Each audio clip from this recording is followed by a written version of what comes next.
Urban exploration, or urbex, is all about going into places you are not supposed to go. The exploration of man-made structures, usually abandoned ruins, or not usually seen areas of the man-made environment. It involves trespassing on private land and often putting yourself in great danger. We followed an urban explorer from the southeast of England who was looking for a new adventure by travelling to Wales to go and explore some of the UK's biggest and most infamous abandoned mental asylums. But the question is, why do urban explorers trespass and risk their lives and the law to see a building? What on earth is urban exploring? Yeah, it's private property.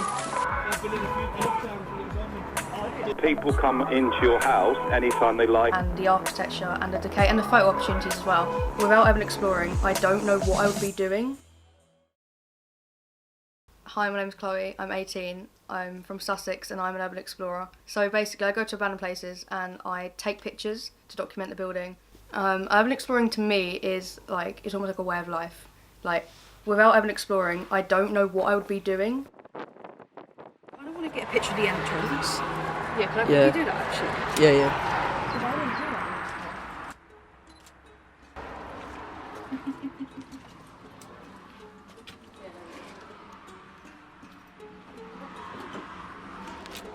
So we are in some abandoned war tunnels in South Highton, which is just outside of Newhaven, East Sussex, United Kingdom.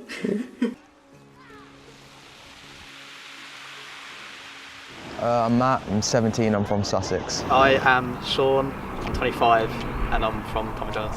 Urban exploring, I think just going to interesting places that usually people don't get to see, like that could be anywhere, like cranes, like cool construction sites, abandoned buildings, like old tunnels, like ruins and stuff, train tunnels and things like tube stations and stuff like that.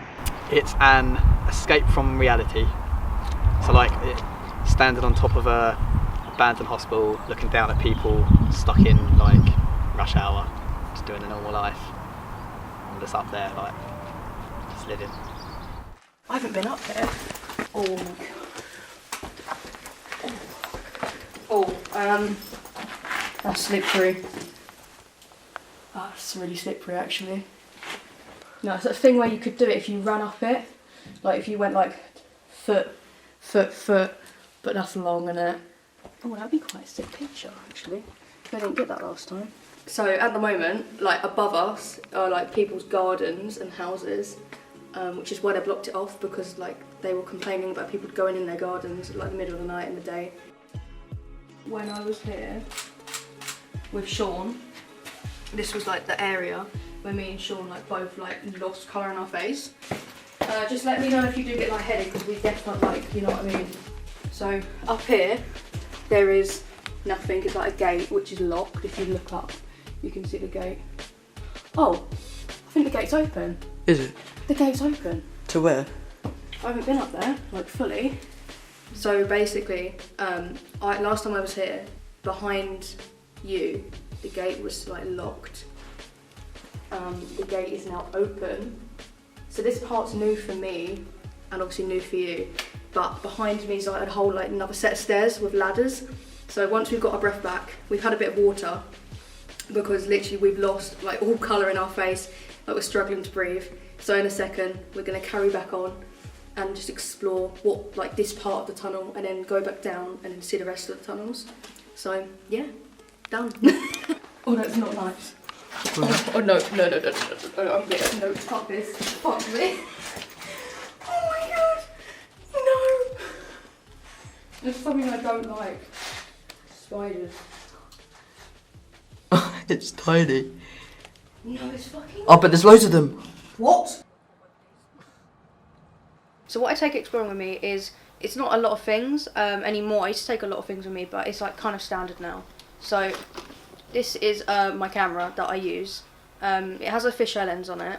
I like this lens because it's a fisheye converter. So literally I can just unscrew it and then I've got a normal lens. So I can do like basically flat basic shots, and then just screw this on, and then I can get my like ultra wide fisheye shots. So this light's fairly new. It's like the batteries are kind of dying in it, so it's not that bright. I broke it on the first time I used it, so I've kind of like glued it back together. Usually as well, I have this Gorilla tripod at the bottom of my camera, like this if I'm filming, say like a video. You can literally like bend it and then clip it onto, say, banisters and get shots that you wouldn't usually do. So I have a pack of batteries. It's always good to have batteries when your lights die. This is from the pound shop, so it's very cheap, very nice. So this crystal ball comes with me on a lot of explores because you can get some really nice pictures. This is really broken. This is like my first ever light that I bought. Portable chargers, spare SD card, and usually 2 fully charged camera batteries in case my camera dies in a building. When you go urban exploring, if your phone dies and something happens, whatever.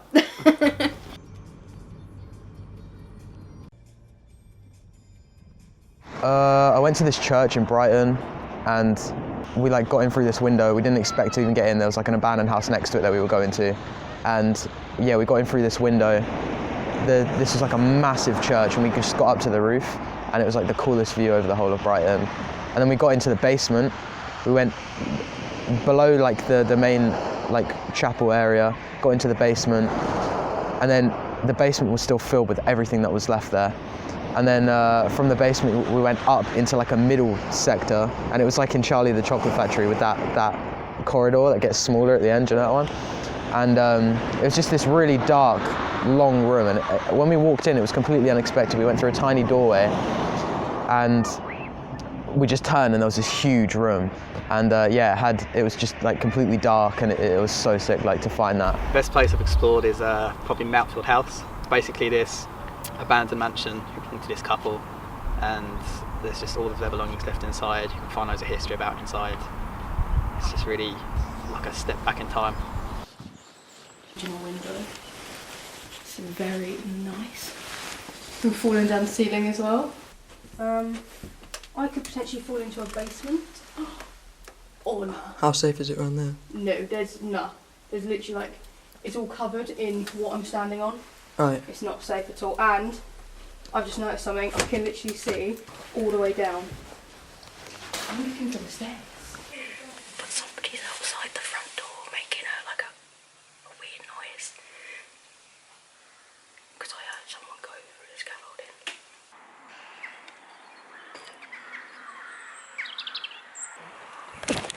You're not allowed in there. Oh, okay. If anything happens to you on it, Yeah. I don't want your mum and dad going, why did something fall? But that building is quite dangerous. Yeah. Is it alright if we just get some front pictures of the outside? You can't. You have to ask the person permission. Okay. And I know it's online, I know it's interesting, I know people find it fascinating. It's not fucking haunted. No, we're not here for that. We're just here for some pictures. Yeah. If you look down there, there's a little archway with some steps, and we're going to do it all out and make it pretty again. Oh, The okay. lady is still alive. But Is when she? her husband died, she not just let this property go, she owned loads of other properties all around, and she let them all go to shit. What's the scariest place? Yeah, but no buildings are scary. That's why. This is the thing. Like when people say to me, "What's the scariest place you've been to?" Nowhere. It just depends on like who you're with. The sketchiest place I've been to, again, it really does vary. I'd probably say Westerly in Hastings, which has been demolished now. It's like a private school. It was once a college and like a family manor sort of thing. The first time I went, it was very dangerous, but it wasn't too bad. But literally a few months ago, it was so bad. Like all of the ceilings were falling in. Literally, you could run through the building and the ceiling would practically just crumble. It was that sensitive.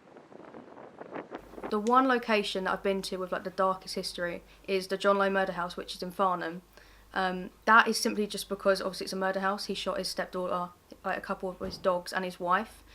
The phone call that she made to the police, like still to this day gives me goosebumps. When I listen to it, it gives me goosebumps because I've been in the house, I've stood where he shot them, I've been around that whole site, and you can feel it. When you walk around the site, you can really feel the atmosphere. I went to this care home and we climbed up the balcony and went through a window that was smashed. And whilst we were in there, there were these 2 double doors at the end of a corridor, and on the other side of the double doors we could hear like scraping and stuff, like someone dragging something. And yeah, we hid in this room for a while, and I think that whatever it was, like the person walked past outside this room we were in, and when they'd gone, we just ran out and legged it out the window and off the balcony. That was pretty sketchy. Like we didn't know what that was in there. The sketchiest was Thames Valley in Slough, because we got chased out. There was squatters inside, sort of living doing drugs. Was that like university? Yeah. See, with going to abandoned places, there's so many health risks. For one, like asbestos. Like it's not like a straight up thing that you're gonna get. It's like a gradual thing.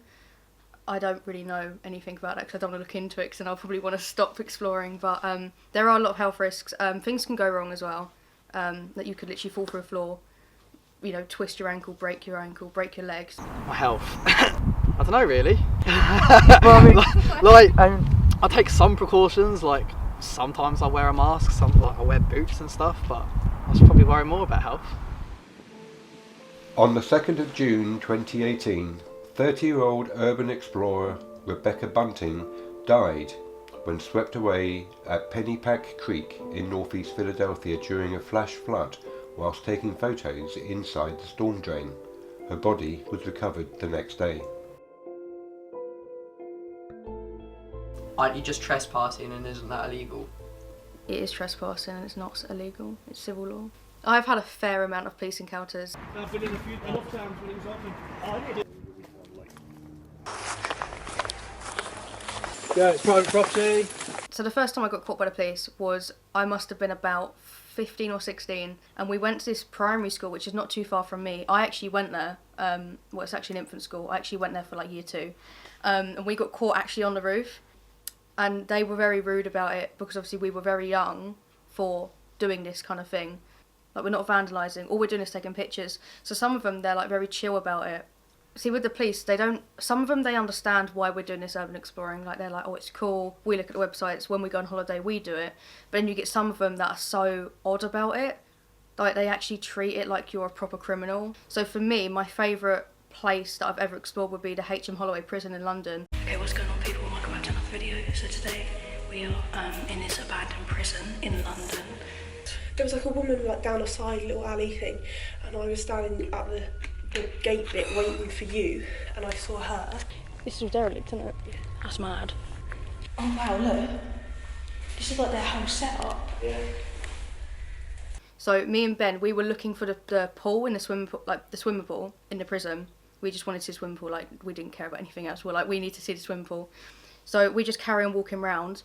We get on the roof of the prison and we see like this yellow high-vis security man like shouting, going, "Oi, where are you?" And we've literally got our hands in our mouth laughing because we were trying to not make a noise because it was just, I don't know why it was funny, but it was. And we literally just walked down these stairs straight out, literally went down this corridor out of the sports hall. There's a set of stairs and then this torch went through. I said to Ben, I went, can they not hear us? Are they, you know, they were literally walking past us like 2 security men and 2 policemen. The others were expecting for me and Ben to be taken out in handcuffs, basically, but we weren't. And we had this police helicopter flying above the site as well, looking for me and Ben. That was brilliant. We talked to security, we talked to the police, and it's all fine. Ben shows them his Facebook page and his like Instagram pictures, and they realise that we're not actually criminals and we're just taking pictures. The thing that shook me up about the whole scenario was how the security said to me, he was like, if you would have basically have come to us, the dogs would have got you, because they'd let off dogs, 2 dogs apparently. So that kind of shook me up because I've had a bad experience with a dog before, and I didn't. The only thing I'm scared about with urban exploring is dogs, nothing else. Do you want to see the swimming pool? I don't know if you're really interested. But... What, in this place? Yeah, yep. yeah. Then that's the swimming pool. I've been to the gym before when it was open and all that. Yeah, showers, swimming pool. That's it. The gym. Although these locations are abandoned, people still own them and don't want people trespassing on their land, even though it's not in use. Many landowners have strong opinions on urban explorers. So now, urban exploring. What on earth is urban exploring? What it basically means is that people come into your house anytime they like and just take photographs of your house inside it, or they also go into factories as well. Well, you're not talking about the house you're living in, though, are you? I'm talking about opening your front door and sneaking in while you're in bed. Well, nearly. Yeah, it's private property. You're inside the house. We can nick you for burglary. Oh, we were just doing coursework, photography coursework. I'd pick a different location that's probably your own house. Yeah. Yeah, because at the end of the day, it's someone's house. Is it? Yeah. It might look abandoned, but they are... It's in the right state. They've got planning permission. Yeah, it's only in the state because people like you break in. We didn't break in. you're inside it. Property is breaking entry. Yeah. No, we just it was already open. But if you left your front door open, would you expect me to just walk into your house and start walking around your bedroom?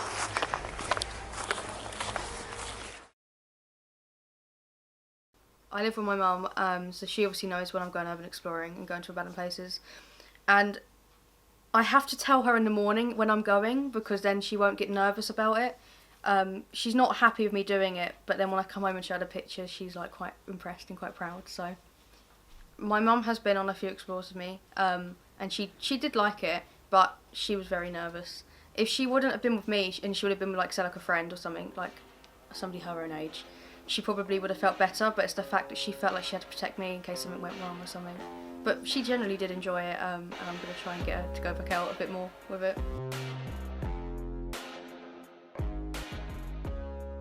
Right, so the next abandoned place that I've got planned is to go up to North Wales for like a weekend, well, like 4 days-ish.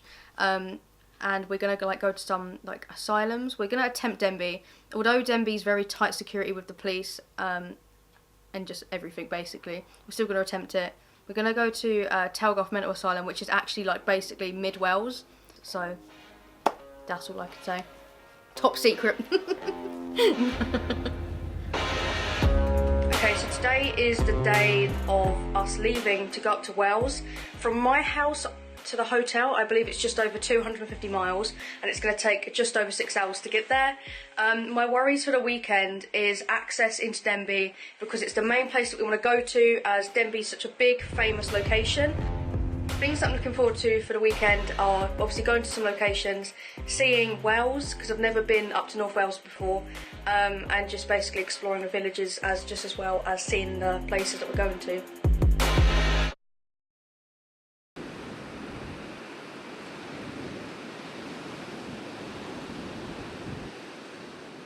Right, so it's 5 AM at the moment. We woke up at 4. We've got about 5.5 hours until we get to our first location, from North Wales to Mid Wales. And it's a nice mental asylum. It's called Telgarth Mental Asylum. Yeah, we're going to go give that a shot, and we're going to go see what happens.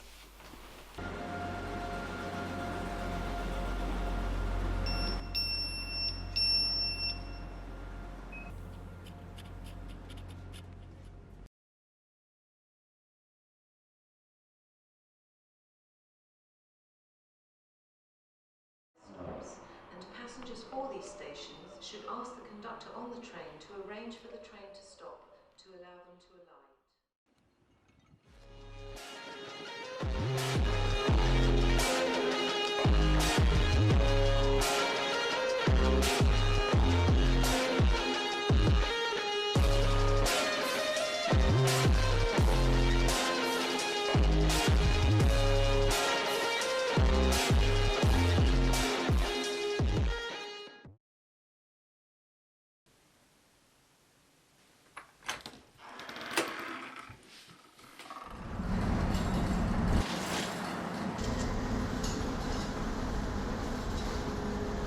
Oh my god. People are just getting in, like they're still doing it, like there's live videos on Facebook all the time, all the Facebook pages. And it all starts off through trees.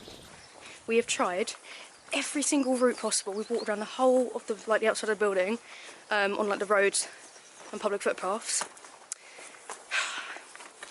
The only possible way that we might be able to do is actually at the front, where like the main entrance was and the clock tower is. The most riskiest way, but we're going to risk it. Denbigh's literally a no-go. Like, it's 24-hour security. Pretty sure there's police on site. Yeah, we're going to risk it anyway.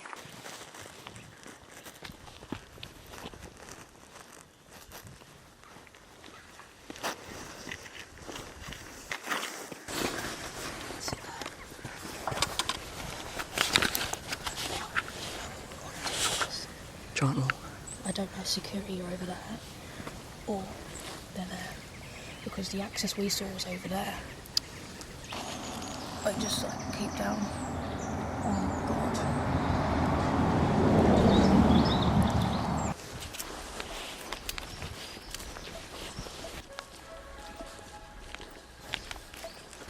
Should just do it. On that little building? Yeah. Because that's the only bit we could get in. Should we just go for it now? Yeah. 3, 2, 1, go.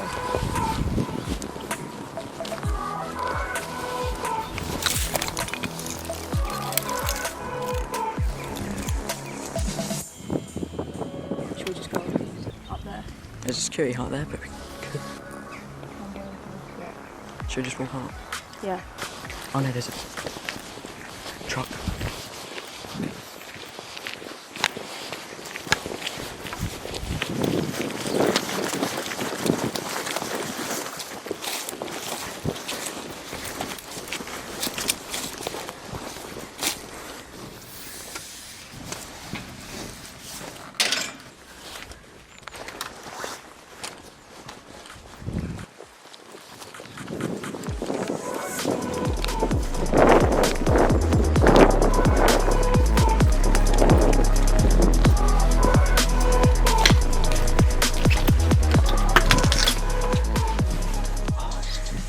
Chloe? Yeah. We're in Denby.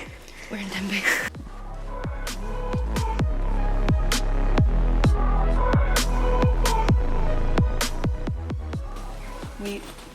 We've been here longer already than how long people are usually here when they get caught. Because so many people have been here recently, they get caught within the first 5 minutes of them being here. We've been here a long time. We arrived at, just before 9? It's 10:15. We've been here ages.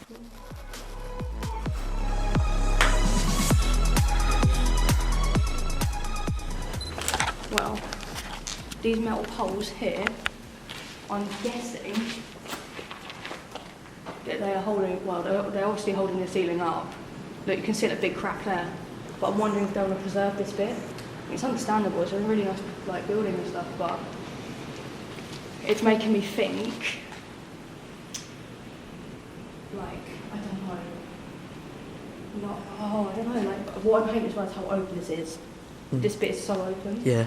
Look, if you look out that window, and I'll show you actually, but I want to get to the bit where you can see the whole of Denby. It's like a really high up bit. I'm wondering if it's the clock tower, and you can get a really nice view. So you want to go that one?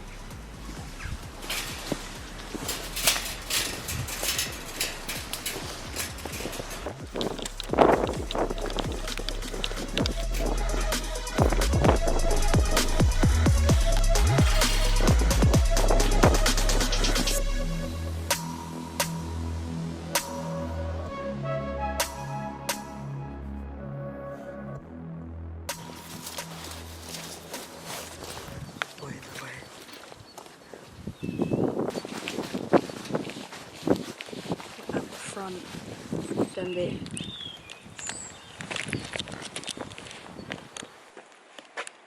Wow. Actually incredible. Never thought I'd ever get to see this place. Ever. The railings. Wow. Mission success.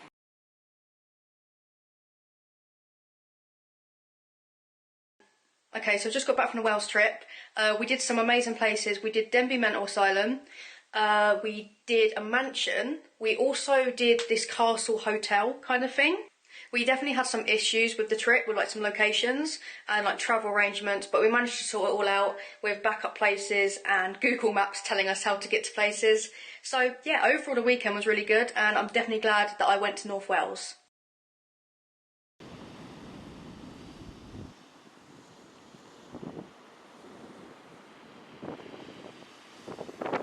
So I guess I do risk my life and the law and everything to go over exploring.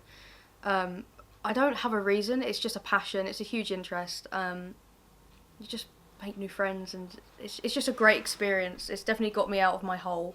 My hole of being very small-minded, not wanting to know new people. But since I've done this urban exploring thing, I have changed so much, and for the good. Well, if it's just trespassing and you can't really technically get arrested for it, I think it's worth it if you're respectable about it and you're not a dick and not rude to people. Because I love it, I guess. I don't really worry about the terms of law. It's only a civil law, so I'm not actually breaking any laws, because it's just a trespass, which you can't go to court for, you can't get arrested for, unless you get accused of theft or something. But obviously we don't do that. instead of just like walking around and just fucking going and getting drunk every night with like just like boring shit, it's fun to like actually like adventure and like find cool things that you never expect to find. Like once you do it, if you like get addicted to it, you just kind of notice things that like other people wouldn't usually notice. Like you notice things that you could climb and like get used to get on a roof, which people wouldn't usually see, and that's like really cool. When I do have those phases where I do take myself out of like the urbex world, I almost feel lost because it's been such a big part of my life for so long. I realised that most of my friends I'm not going to see anymore because obviously we used to meet for abandoned places. So I guess I risk my life for abandoned places, but I don't have a reason why. It's quite addictive.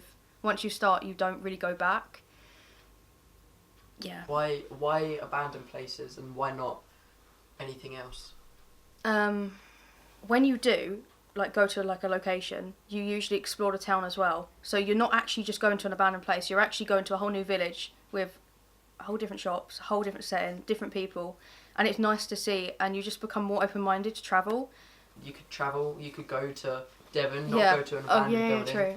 Why do you want to go to an abandoned building? So I feel like the reason why I like going to abandoned places is because of the atmosphere and the architecture and the decay and the photo opportunities as well. Like I'd still do it if I didn't have my camera, but I wouldn't be doing it as much. I just think it's to do with the atmosphere and architecture, to be honest. But you could go anywhere for like architecture.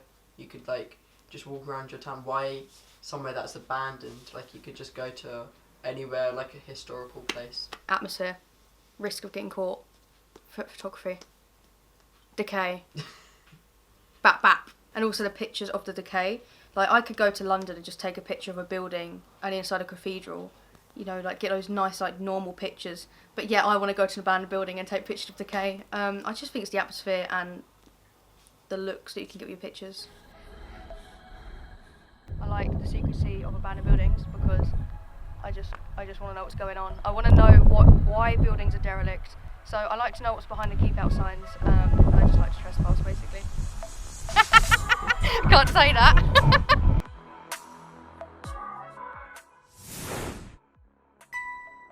So today we're at Denby Mental Asylum. We've been here literally all day. It's February 2019. We haven't been caught. So I mean, everyone was saying to me that Denby's a no-go. We've done the whole building. Check out my Instagram, it's at Chloe Urbex, for some pictures inside this location and many other locations that I go to. What is up? We're exploring this abandoned house, okay? Whoa, look at the windows. Ready? Look at this room, mate.